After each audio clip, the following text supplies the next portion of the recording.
ஹரிநாராயண துரித நிவாரண பரமானந்த சதாசிவசங்கர நாள் என் செய்யும் வினைதான் என் செய்யும் என நாடி வந்த கோல் என் செய்யும் கொடுங்கூற்று என் செய்யும் குமரேசர் இரு தாளும் சிலம்பும் சதங்கையும் தண்டையும் சண்முகும் தோளும் கடம்பும் எனக்கு முன்னே வந்து தோன்றினே.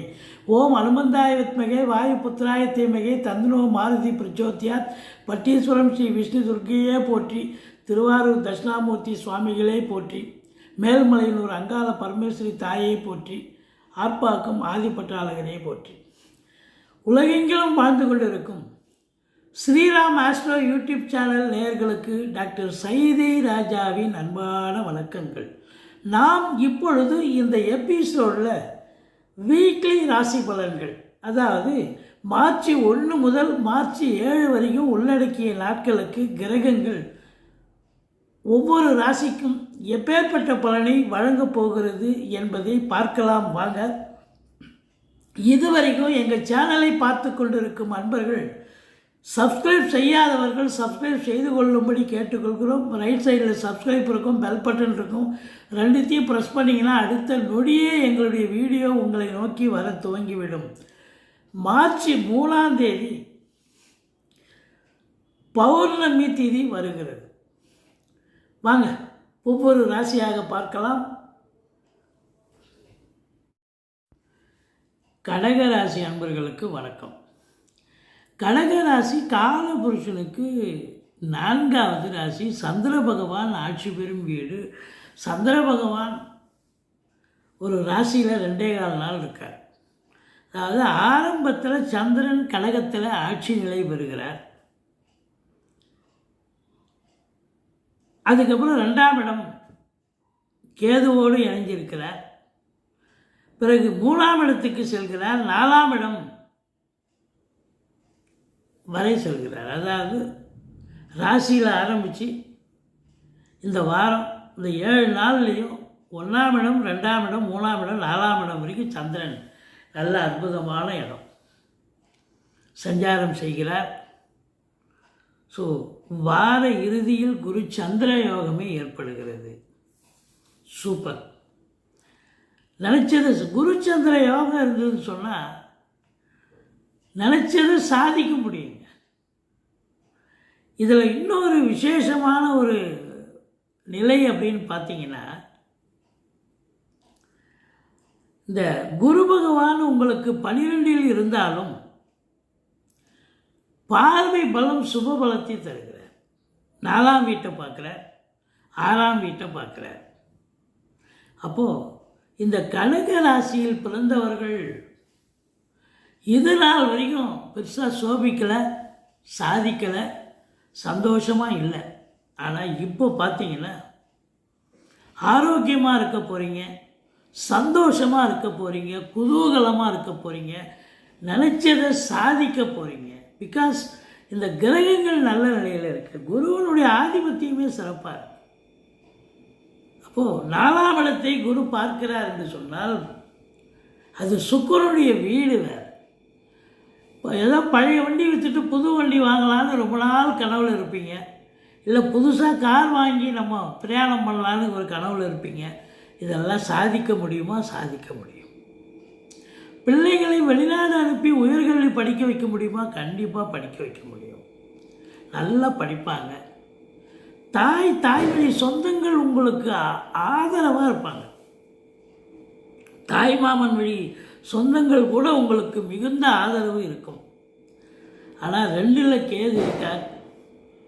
2ஆம் இடத்துல கேது இருந்தால் குடும்பஸ்தானத்தில் கேது இருக்கப்படாது. குடும்பத்தை பிரிச்சிருவார்.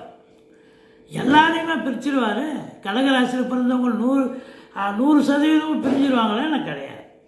யாரெல்லாம் பிரியணும்னு ஒரு அமைப்பு இருக்குது அப்படின்னா அவங்கள பிரிக்கிறதுக்கான அமைப்பு இருக்குது. மற்றவங்களும் கொஞ்சம் சண்டை சச்சரவு பிரச்சனைகள் வரும். அதனால் நீங்கள் ரொம்ப ஜாக்கிரதையாக விட்டு கொடுத்து போகணும்.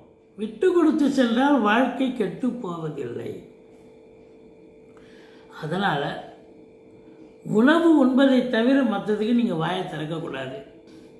யாராவது கேட்டாலும் பதில் அவ்வளோ சீக்கிரத்தில் நீங்கள் சொல்லக்கூடாது. ஏன்னா 2ல் கேது.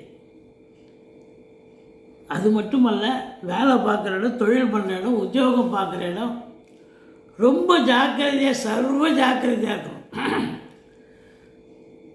ஒரு சொல் வெல்லும், ஒரு சொல் கொல்லும். ஏதாவது ஒரு வார்த்தையை விட்டுட்டு நீங்களே ரொம்ப அன்றைக்கி பூரா வருத்தப்படுவீங்க, என் பார்த்து சொல்லணும் அப்படின்னு.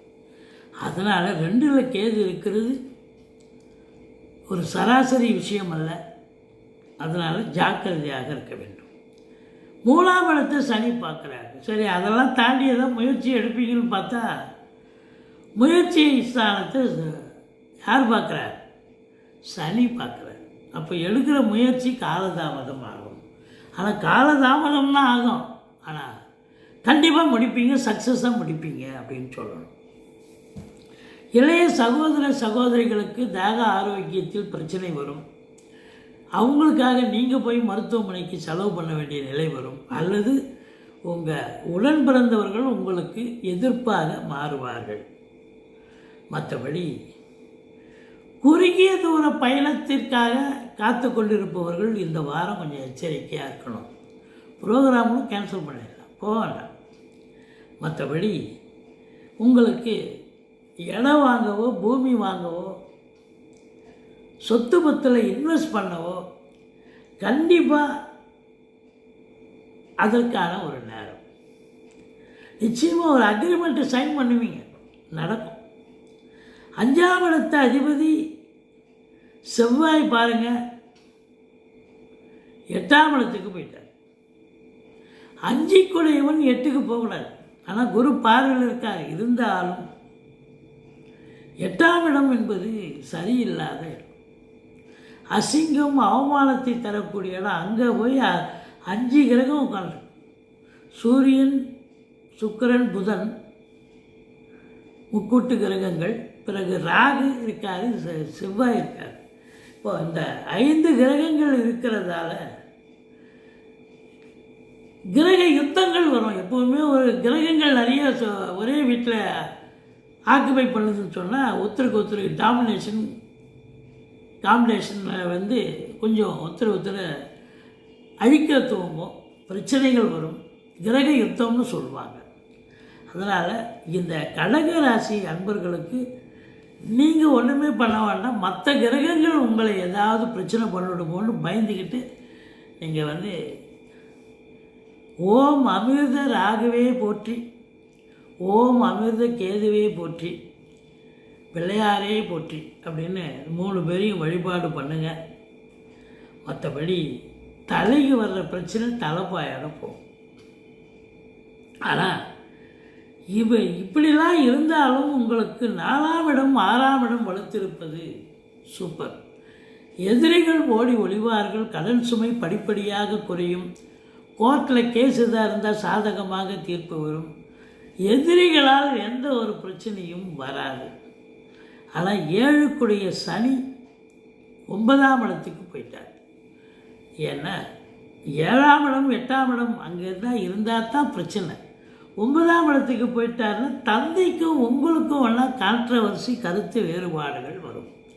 மற்றபடி குடும்ப உறுப்பினர்கள், கணவன் மனைவிக்குள்ள எந்த ஒரு பிரச்சனையும் வருவதற்கான ஒரு அமைப்பு முகாந்தரம் இல்லை. அதனால் கணவன் மனைவி ஒற்றுமையாக இருக்கலாம். நண்பர்கள் ஒருத்தருக்கு ஒருத்தர் விட்டு கொடுத்து போய் அரவணைப்பாக இருப்பீங்க. ஆனால் வெளிநாடு போகணும்னு நினைக்கக்கூடிய அன்பர்கள் எஸ்கேப் ஆகிடலாம். ராகு 8ல் இருக்கிறதால தேடி பிரச்சனை வருங்க. உங்களை நீங்கள் சிவனேன்னு வீட்டில் இருப்பீங்க, உங்களை தேடி பிரச்சனையை கொண்டாந்துருவார் ராகு. அதனால் ரொம்ப சர்வ ஜாக்கிரதையாக இருங்க. கேது வேறு 2ல் இருக்கிறதால அதான் ராகு கேதுவுக்கு பரிகாரம் பண்ணிக்கிங்கன்னு சொன்னோம். தந்தைக்கும் உங்களுக்கும் கருத்து வேறுபாடு வரும். மற்றபடி உங்களை பொறுத்தவரையும் 11ஆம் இடத்தை சனி பார்க்குறார், 3ஆம் இடத்தையும் சனி பார்க்குறார். 3ஆம் இடம் முயற்சி ஸ்தானம். நான் அவ்வளோ சீக்கிரம் ஸ்டார்ட் பண்ணுறோன்னா வேலையேன்னு முடியாது, அதுலேயும் முட்டுக்கட்டேன். 11ஆம் இடம் லாபஸ்தானம், இல்லை எண்ணிய செயல் ஈடேறுதல், அங்கேயும் சனி பார்வை. இப்போ அதனால் இந்த குண்டக்கம் மண்டக்கன்னு சொல்கிறாங்களே, அதுபோல் நீங்கள் அதாவது உங்களுடைய பிறப்பு ஜாதகம் சிறப்பாக இருக்கும் பட்சத்தில் இந்த வாரம் இந்த ராசியில் ஜனனமான அன்பர்கள், அதாவது கடக ராசியில் ஜனனமானவர்களுக்கு கொஞ்சம் விழிப்புணர்ச்சியாக இருக்கணுங்க. மற்றபடி ஒன்றும் எந்த குறையும் கிடையாது. நல்லது நடக்கும், ஆனால் கெடுதல் சில நேரத்தில் உங்களுக்கு தெரியாமலே தேடி வரும். அதனால் விழிப்புணர்ச்சி அவசியம், ரொம்ப எச்சரிக்கை தேவை. மற்றபடி எங்களுடைய வீடியோ பிடிச்சிருந்தால் லைக் பண்ணுங்கள், ஷேர் பண்ணுங்கள், சப்ஸ்கிரைப் பண்ணுங்கள். மறக்காமல் சப்ஸ்கிரைப் பண்ணுங்கள். நன்றி. வாழ்க வளமுடன்.